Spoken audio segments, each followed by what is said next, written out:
is enough said. Happy Monday, Heat Nation. Your boy Ernest here, and I am back with another Miami Heat Talk video. Before we get started, guys, would really appreciate it if you like the video, subscribe to the channel, click that notification bell. You all know the drill. So together, let's rock and roll on another Miami Heat Talk adventure. Hope everybody had a beautiful weekend. Sorry I didn't give y'all a video yesterday. Two different things. One, it was my mom's birthday yesterday. We were having a family day, so I really didn't have time. And really, there's not a lot to talk about. There's a few things that I'll give you guys an update with, and then we'll get to today's topic. First topic of the day, it was announced a little bit ago that Zion Pullen has signed an Exhibit 10 contract with the Miami Heat. What does that mean? It's not a two-way contract. It's not a standard contract. It's contracts that you can give players towards the off-season, and then when we get close to the season, you're going to have to make a decision to keep them or cut them. These are players that you can bring on to training camp. So you can keep them for the duration of the training camp, and then come season time, if you want to cut one of your two-way contracts to bring in one of the Exhibit 10s, you can do that. Zion Pullen was a two-way contract player. Then he was released from his contract to make way for Josh Christopher, but now he's back on an Exhibit 10 contract. We all know that Drew Smith is on a two-way contract. We know that most Heat fans don't want Drew Smith to keep that contract. It's all depending on training camp. Is he going to be there?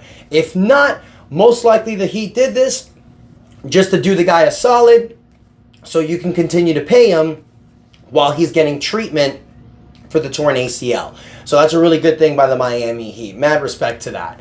Another report came out. My last video was about Marcus Morris, about the possibility for the Miami Heat to get him. It was also reported recently by Ira Winderman that the Miami Heat are most likely not going to get Marcus Morris. It's a mixture of the fact that the Heat only have $1.2 million under the second apron. Marcus Morris would not probably take something less than that to come on this team. So we're going to move on from that.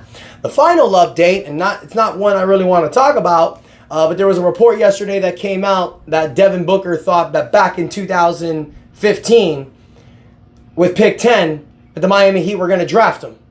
He said that he was already looking for places in Miami.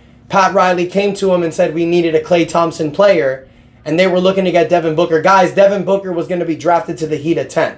The only reason why the Heat didn't get Devin Booker was because Justice Winslow fell.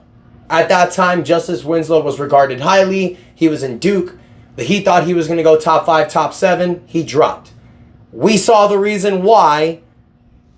But bad move. I mean, Devin Booker, is one of the best scorers in the NBA, and Justice Winslow ain't even in the league right now. So that was a bad one by the Heat. But you can't fix the past. You can only fix the present and the future. Which is funny because today I'm actually going to go a little bit in the past. As we know, you guys, there's not really much to talk about. So today, it's kind of a conversation I want all of us to have. Because hindsight being 2020, was it smart for the Miami Heat not to go all in for Damian Lillard last year? And the reason why I'm mentioning this to you guys, yesterday it was reported by multiple outlets, but also by the Sports Illustrated, that the Portland Trail Blazers have put DeAndre Ayton on the trade block. And as we all remember, and yes, ladies and gentlemen, we're going to go back in the time machine and talk a little bit about Damian Lillard. Because remember, Damian Lillard requested to come to the Miami Heat last year. And the main reason why the Miami Heat didn't trade for him was because there was no communication between Pat Riley and the Blazers general manager, Joe Cronin. Joe Cronin, Miami Heat's favorite guy. Miami Heat fans' favorite guy, excuse me. Look, I'm not going to go too detailed about this, you guys. We talked about this several times last year. But you're either in the idea of the reason why we didn't get Damian Lillard was because of Joe Cronin, or you're either with the camp that the reason why we didn't get Damian Lillard was because of Pat Riley. It doesn't matter how you see it. Now, there's a lot of people that said that all Pat Riley was offering was Tyler Hero, Duncan Robinson, and a couple of first-round draft picks. And they basically told Joe Cronin and the Blazers, this is the offer. That was reported by Dan Le Batard. Dan Le Batard specifically said, this is the offer. You're not going to get anything better than that. And then what happened was the Blazers did like a huge 4-team trade.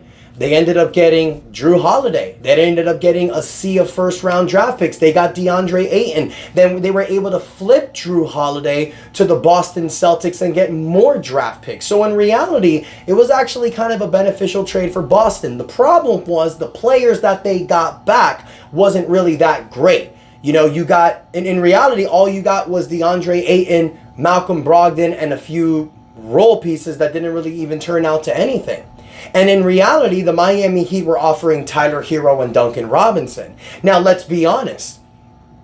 Tyler Hero, even though with the injuries, is probably the best of the bunch. Duncan Robinson evolved his game. But what's the main reason why Portland didn't want these guys? It's because they already have a plethora of guards. They already have Shaedon Sharpe. They already have Scoot Henderson. They already have Anthony Simons. So they didn't really have a spot for Tyler Hero. And I'm actually going to come out and say another thing. You can't honestly call the Blazers dumb with this. Because at the end of the day, the Miami Heat were kind of offering the same thing.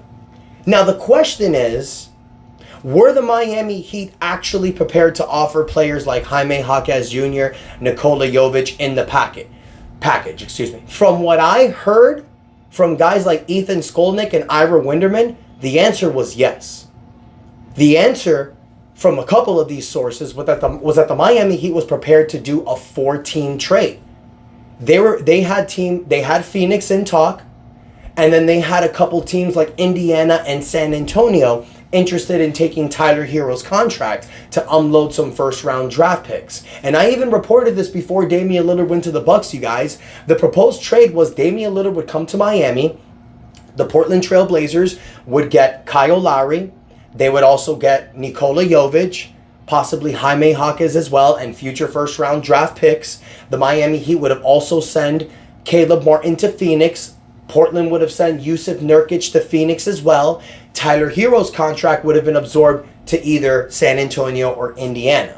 So the Miami Heat had a 4-team trade planned out where Portland probably would have gotten anywhere from 4 to 5 draft picks. They said no. The main reason why the Heat and the Blazers weren't in trade talks, you guys, were 2 reasons. One, Damian Lillard shot himself with the foot when he told Blazers Miami or bust. Because what that did was that put Portland in a holding pattern. They said, okay, if you're just going to do this, it's not going to give us value for a trade because other teams are not going to want to trade for you if they know that all you want to go is Miami. And this happened for months, for 2 months to be exact. And then eventually, what happened? Like Big O says, like a lot of people says, Damian Lillard became a punk.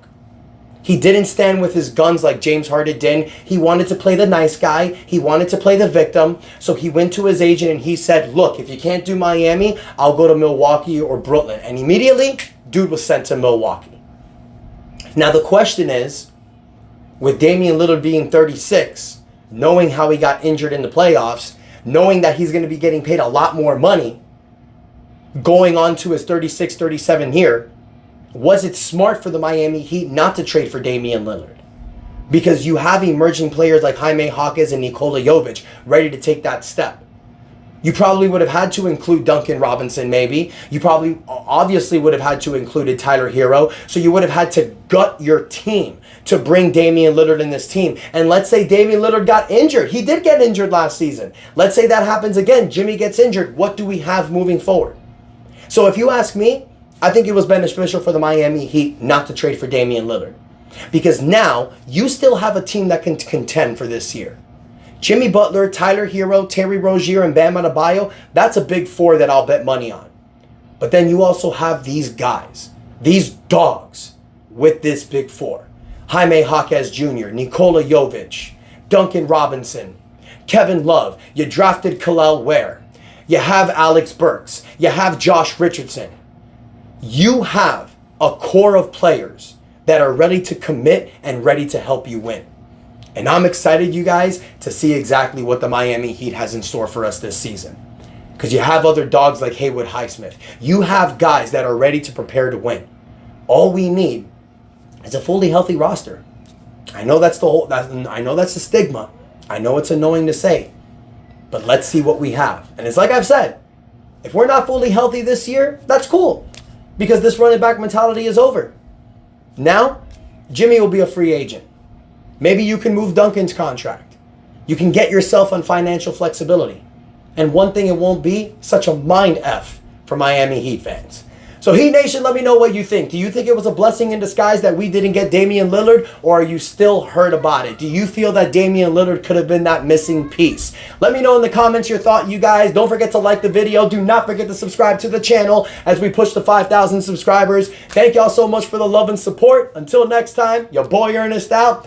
That's enough said. Yeah, buddy. Let's go.